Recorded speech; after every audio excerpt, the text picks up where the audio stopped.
অবস্থা হবে? আমরা কি ওই জাহান্নামে যেতে চাই? জাহান্নামের অবস্থা এত ভয়ঙ্কর হবে, জাহান্নামের ভেতরে লক্ষ লক্ষ কোটি কোটি কাফির মুশরিককে দেওয়ার পরেও জাহান্নাম বলবে হাল মিন মাজিদ, আরো আছে নাকি, আরো দাও। কোটি কোটি কাফেরের দল, মুশরিকের দল, সীমা লঙ্ঘনকারী দল, তাদেরকে যখন জাহান্নামে ফেলা হবে, বড় বড় পাথরখণ্ড জাহান্নামে ফেলা হবে, তারপরও জাহান্নাম বলবে হাল মিন মাজিদ, আরো আছে নাকি, দাও, আরো দাও, আরো দাও। আমার ক্ষুধা নিবারণ হয় নাই। জাহান্নামে তো উত্তপ্ত হবে, জ্বলন্ত হবে, ভয়ঙ্কর হবে। জাহান্নামের এক অংশ আরেক অংশকে খেয়ে ফেলবে। আল্লাহু আকবার। ফেরেশতারাও টালমাটাল হয়ে যাবে। জাহান্নামের রক্ষী ফেরেশতারা কি করবে তারা নিজেরাও বুঝতে পারবে না।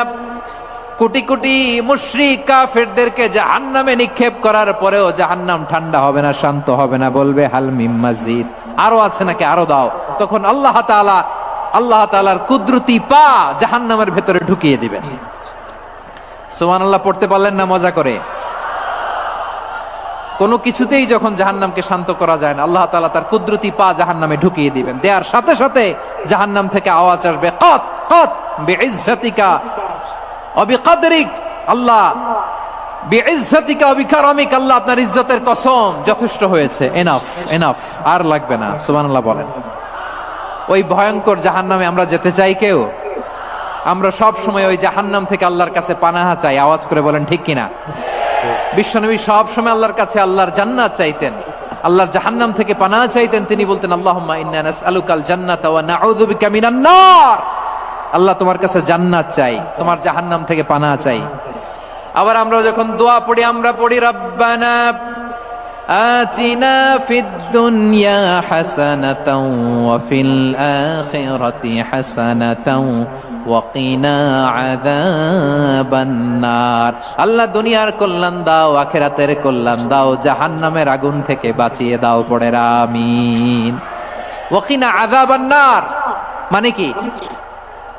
আল্লাহ তুমি আমাদেরকে বাঁচাও আগুনের শাস্তি থেকে। এটা বিশ্বনবীর সবচাইতে প্রিয় দোয়া ছিল।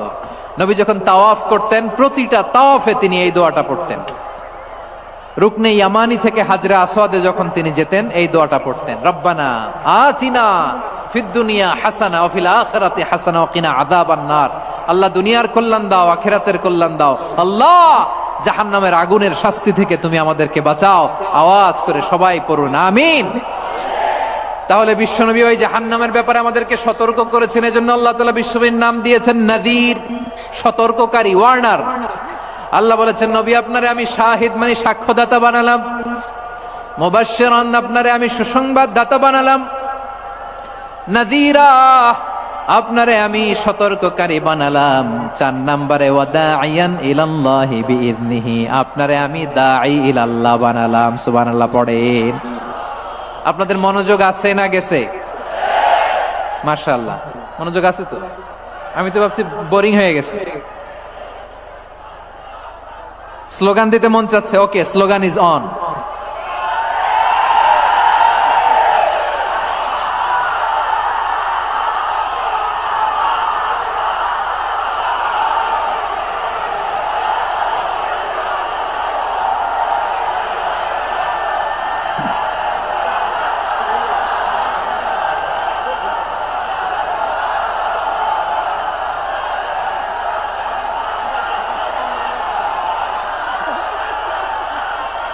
মাশাআল্লাহ মাশাআল্লাহ, হ্যাঁ ঠিক আছে, আর কয়েক মিনিট। ঠিক আছে, আমার দিকে তাকাও, সাউন্ড হবে না, আমার দিকে তাকাও। বৈশিষ্ট্য কয়টা সবাই বলেনি? 5 আঙ্গুল এরকম উঁচু করে আওয়াজ করে আমাকে দেখিয়ে বলো তো বৈশিষ্ট্য কয়টা? বলে ফেলেছি কয়টা? রইল কয়টা? 4 নম্বরে দাঈয়ান ইলাল্লাহ, সবচেয়ে গুরুত্বপূর্ণ পয়েন্ট। আমার দিকে তাকাও, আমার সাথে কানেক্ট করো। অনেক কিছু বলার আছে, আমার দিকে তাকাও। দাঈয়ান ইলাল্লাহ, বিশ্বনবীকে আল্লাহ তাআলা দায়ী করে পাঠিয়েছেন। বিশ্বনবী কি মানব মণ্ডলীকে নিজের দিকে ডাকে? দুনিয়ার দিকে ডাকে? কার দিকে ডাকে? দাঈয়ান ইলাল্লাহ বিইذনি, আল্লাহর আদেশে আমি আপনাকে দায়ী করে পাঠিয়েছি। বিশ্বনবী মানব মণ্ডলীকে আল্লাহ তাআলার দিকে ডাকতেন। আল্লাহ তাআলা বলেন ومن أحسن قولا ممن دعا إلى الله وعمل صالحا وقال إنني من المسلمين। তার চাইতে ভালো কথা, শ্রেষ্ঠ কথা, কল্যাণকর কথা আর কার হতে পারে যে মানুষকে আল্লাহর দিকে ডাকে, সৎ কর্ম করে আর বলে আমি হলাম মুসলমান। সুবহানাল্লাহ বলেন। এবং এই যে দাওয়াতি কাজ বিশ্বনবী করবেন, এটার একটা মেথডোলজি আছে। বিশ্বনবী কিভাবে দাওয়াতি কাজ করবেন উম্মার মাঝে, এটাও আল্লাহ তাআলা দাওয়া মেথডোলজি তিনি শিখিয়ে দিলেন। তিনি বললেন উদউ ইলা সাবিলি রাব্বিকা বিল হিকমাতি ওয়াল মাউইযাতিল হাসানাতি ওয়াজাদিলহুম বিল্লাতী হিয়া আহসান। নবী হে, আপনি মানুষকে আপনার রবের দিকে ডাকুন প্রজ্ঞার সাথে, বিচক্ষণতার সাথে, সুন্দর কথামালা দিয়ে, উপদেশ দিয়ে। আর যদি আল্লাহর দিন প্রচার করতে যে কারো সাথে তর্ক করতে হয়, সর্বোত্তম পন্থায় সেই তর্ক করেন। পড়েন সুবহানাল্লাহ। এই জায়গাটাতে এরকম কেন হইল? শুরুতে তো এটা ছিল না। এখন আইন শৃঙ্খলা বাহিনী তোমাদের সাথে লাঠি চার্জ করবে, ধাক্কাধাক্কি করবে, তোমরা আমার সাথে এটা হবে এরকম? দেখছেন যাবো কই, এদেরকে নিয়ে যাবো কই?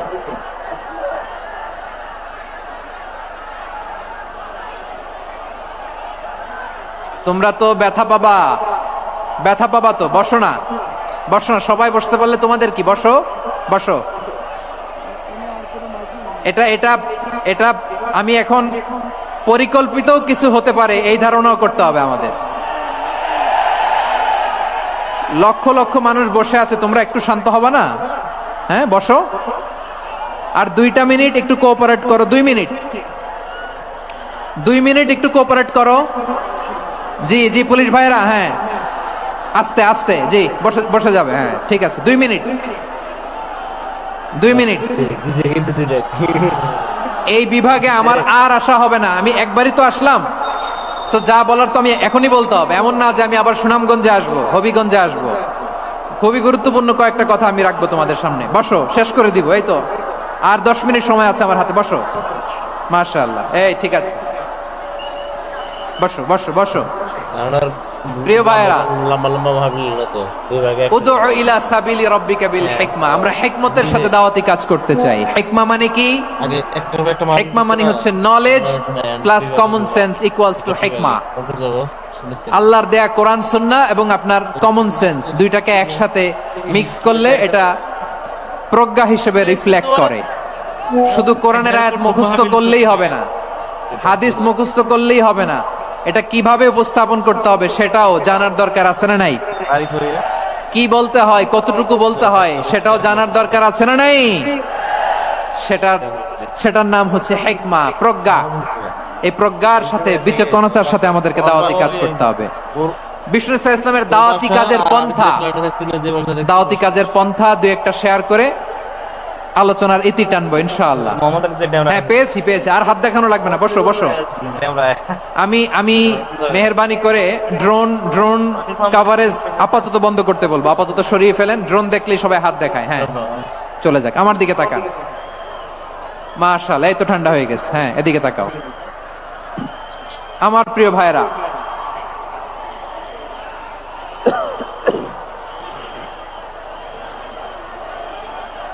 দাওয়াতি কাজ কিভাবে করতে হবে এদিকে তাকান। এইদিকে এইদিকে, হ্যাঁ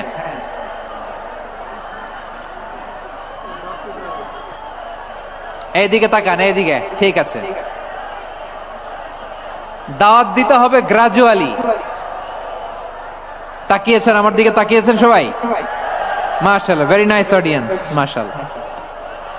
গ্রাজুয়ালি গ্রাজুয়ালি দাওয়াত দিতে হবে, একবারে সব না। অনেকে নতুন দিনে ফিরে আসে, আজীবন খারাপ কাজ করেছে, অন্যায় অবিচার জুলুম করেছে, তার জন্য দিনে ফেরার রাস্তা খোলা আছে না নাই? সে যখন ইসলামে আসে একবারে আপনি সব চাপিয়ে দেবেন না। নতুন কেউ দিনে ফিরেছে, ইসলাম মানতে চায়, আপনি যদি বলেন তোর 5 ওয়াক্ত নামাজ পড়তে হবে, রোজা রাখতে হবে, তাহাজ্জুদ পড়তে হবে, তোর দাড়ি নাই কেন, তুই তো জাহান্নামে যাবি, এরকম অনেকে বলে কি বলে না? বলা যাবে না, এগুলো বলবেন না।